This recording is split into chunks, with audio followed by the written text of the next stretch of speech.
আজকে তোমাদের সাথে আলোচনা করব সাবজেক্ট ভার্ব এগ্রিমেন্ট নিয়ে। আর এই টপিকটা কিন্তু বিশ্ববিদ্যালয় ভর্তি পরীক্ষার জন্য খুবই গুরুত্বপূর্ণ। মেইন টপিকে যাওয়ার আগে একটু বলি, আমার প্রস্তুতি নেওয়ার ক্ষেত্রে আমি কি করতাম, সবসময় ইজি ভাবে রুলস গুলো মনে রাখার চেষ্টা করতাম।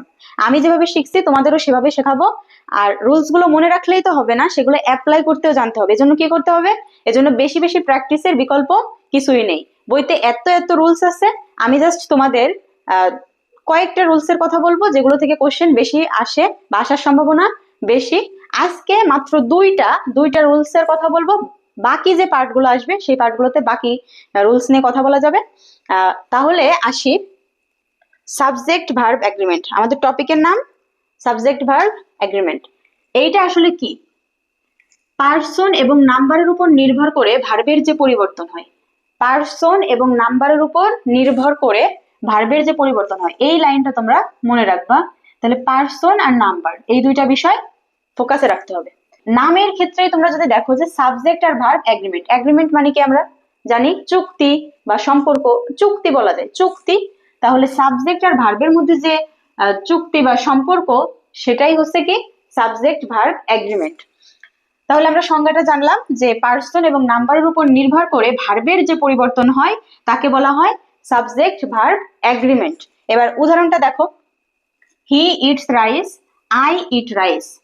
হি ইটস রাইস, এখানে হিটা কি থার্ড পার্সন, আর নাম্বারটা কি singular number. Third person singular number হলে আমরা সেই ছোটবেলা থেকে জানতেছি কি ভার্বের সাথে এস বা ইয়েস যুক্ত হবে, সেই হিসেবে ইটস হয়েছে। তাহলে এই যে সম্পর্ক, এই যে পার্সন আর নাম্বারের, এই দুইটার সাথে এই যে পার্সনের নাম্বারের সাথে রিলেট করে আমি যে ভার্বটা বসালাম, এইটার যে প্রসেসিং বা এই যে সম্পর্ক, এটা হলো কি subject verb agreement. He eats rice এই ক্ষেত্রে হলো থার্ড পার্সন সিঙ্গুলার নাম্বার হওয়াতে ইটস হয়েছে, আর I eat rice I first person, আর সেইভাবে নিয়মটা হয়েছে। আশা করি তোমরা বুঝতে পারতেছো যে সাবজেক্ট ভার্ব এগ্রিমেন্টটা আসলে কি, পার্সন আর নাম্বার। এইখানে মেন যে দুইটা বিষয় পার্সন আর নাম্বার, এই দুইটা বিষয় তোমাদের মাথায় রাখতে হবে। এরপরে রুল নাম্বার 1-এ আসি।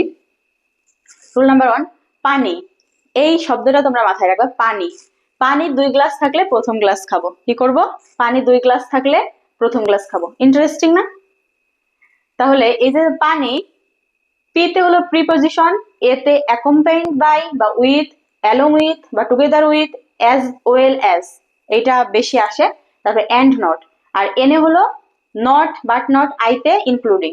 অর্থাৎ কোনো একটা সেন্টেন্সে যদি এই যে বিষয়গুলোর কথা বললাম এগুলো যদি থাকে, তাহলে কি হবে? তাহলে প্রথম সাবজেক্ট অনুযায়ী ভার্ব হবে। কি হবে? প্রথম সাবজেক্ট অনুযায়ী ভার্ব হবে। অর্থাৎ এই যে প্রথম সাবজেক্টটা থাকবে, এই সাবজেক্ট অনুযায়ী ভার্ব হবে।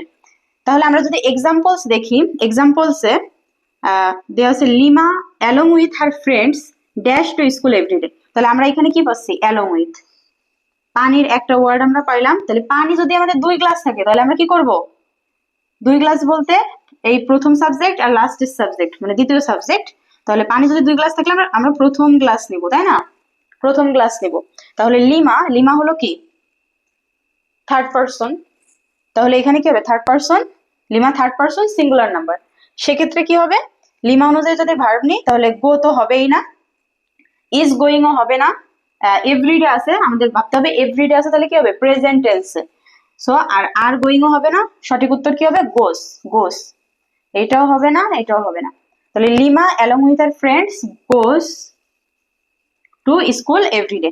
এরপর যদি আসি রহিম অ্যান্ড নট ইউ, তাহলে অ্যান্ড নট আমরা পড়ছি, অ্যান্ড নট যদি থাকে তাহলে and not you dash on the prize. এইটা তাহলে কোন সাবজেক্ট হবে? First subject Rahim. পানি থাকলেই ফার্স্ট সাবজেক্ট। এখন অ্যান্ড নট থাকলো রহিম অ্যান্ড নট ইউ, তাহলে রহিম হলো কি থার্ড পার্সন। সেইভাবে যদি আমি ইজ নি, ইজ তো হবেই না, আর ওয়াজও হবে না, আর উইলটাও হবে না। কি হবে? হ্যাজ হবে, হ্যাজ। এখন রুল 2-তে আসি, বোন। বোন দ্বিতীয় ভাইকে বেশি ভালোবাসে। এটা হয় না? বোন সবসময় ছোট ভাইয়ের প্রতি একটা বলে না, ছোট যে আদর তার বেশি থাকে। সো আমরা এইভাবে মনে রাখতে পারি যে বোন বিতে হলো বাট অলসো, নট অনলি। ওতে হলো অরের সাথে আইদারের যে সম্পর্ক, আইদার অর। এন হলো নরের সাথে নাইদারের যে সম্পর্ক, নাইদার নর, এরকম। তাহলে এখানেও সাবজেক্ট, এখানেও সাবজেক্ট। কিন্তু এই যে যে এইগুলো যদি থাকে, বোন থাকলে কি হবে, দ্বিতীয় সাবজেক্ট অনুসারে ভার্ব হবে, দ্বিতীয় সাবজেক্ট অনুসারে ভার্ব হবে। পানি থাকলে প্রথম সাবজেক্ট অনুসারে ভার্ব হবে, আর বোন থাকলে দ্বিতীয় সাবজেক্ট অনুসারে ভার্ব হবে। এই ক্ষেত্রে একটা কথা, যে পাস্ট টেন্সের ইন্ডিকেটর থাকলে, অর্থাৎ আমি যদি বুঝি যে পাস্ট টেন্সের ইন্ডিকেটর, লাস্ট উইক আমি একটা এক্সাম্পল দিছি তোমাদের, লাস্ট উইক, পাস্ট টেন্সের ইন্ডিকেটর থাকলে কেবল পাস্ট টেন্স হবে, আর বাকি সব ক্ষেত্রে প্রেজেন্ট টেন্স হবে। এটা বোঝাই যায়, বোঝার কিছু নাই, জাস্ট যে ইন্ডিকেটর থাকবে সেটাই হবে। এরপর এক্সাম্পলটা আমরা যদি দেখি, neither Sharmin nor her friend dash present last week, তাহলে এখানে বোঝা যাচ্ছে যে পাস্ট টেন্সে হবে। তাহলে প্রথমেই এই প্রেজেন্টের দুইটা বাদ, এরপরে ওয়ার আছে আর হলো ওয়াজ আছে, এই দুইটার মধ্যে কোনটা হবে এটা আমাদের এখন দেখার বিষয়। তাহলে নাইদার নর থাকলে সেকেন্ড সাবজেক্ট অনুযায়ী হবে, সেকেন্ড সাবজেক্ট কি, her friend. Her friend, were তো কখনোই হবে না, ওয়ার হয় না, সো কি হবে, ওয়াজ, ওয়াজ। এটা আশা করি তোমরা এই দুইটা রুলস বুঝতে পারছো। সাবজেক্ট ভার্ব এগ্রিমেন্ট এটা অনেক অনেক ইম্পর্টেন্ট, পরীক্ষায় বারবার আসে। এখানে ভুল হয়, মনে হয় যে খুবই ইজি, খুবই ইজি লাগে, কিন্তু পরবর্তীতে এই ইজি জায়গায় যায় স্টুডেন্টরা মারা খায়। ঢাকা বিশ্ববিদ্যালয়, তারপরে অন্যান্য যে বিশ্ববিদ্যালয়গুলো আছে সবগুলোতেই কিন্তু এইখান থেকে প্রশ্ন হয়, কিন্তু বেসিক থেকে যদি আমি বলি, বেসিক থেকে ঢাকা বিশ্ববিদ্যালয় থেকে বেশি প্রশ্ন হয়। সো তোমাদের এইটা খুবই ফোকাসে রাখতে হবে। আর এখানে দেখো আমি লিখছি, the best thinking is needed to B the best. এটার মানে কি, সেরা কিছু অর্জন করতে হলে তোমাকে কি থাকতে হবে, হাই লেভেল থট, ইফোর্ট আর মাইন্ডসেট। কি কি, হাই লেভেল থট, ইফোর্ট আর হলো মাইন্ডসেট। এই তিনটা বিষয়, থট, ইফোর্ট আর মাইন্ডসেট, তোমার থাকা লাগবেই। Your decisions, your actions, your consistency, your ability to improve, এই সব কিছুর উপর নির্ভর করবে তুমি নেক্সট ফেজে কোথায় যাবা, বা তোমার নেক্সট ফেজে তোমার অবস্থানটা কেমন হবে। আমার প্রিয় ভাই বোন, আশা করি তোমরা এই যে লাইনটার কথা বললাম এইটা খুবই ভালোভাবে ভাববা, আর এটা নিজেদের জীবনে অ্যাপ্লাই করবা। আমরা পড়ার পাশাপাশি প্র্যাকটিক্যাল যে লাইফ লেসন গুলো আছে সেগুলো প্র্যাকটিস করব। এখন থেকে বাংলা, ইংলিশ আর জিকের জন্য টপিক ভিত্তিক ক্লাস আনার চেষ্টা করব, আর তোমাদের প্রশ্নের উপর ভিত্তি করে কিছু ভিডিও আনবো। আই থিঙ্ক তোমাদের জন্য হেল্পফুল হবে। তোমাদের যদি কোনো জিজ্ঞাসা থাকে তাহলে অবশ্যই কমেন্টে জানাবা, আর আজকের ভিডিওটা কেমন লাগছে সেটাও তোমরা কমেন্টের মাধ্যমে জানাতে পারো। দেখা হচ্ছে নেক্সট পার্টগুলোতে, নেক্সট ভিডিওতে।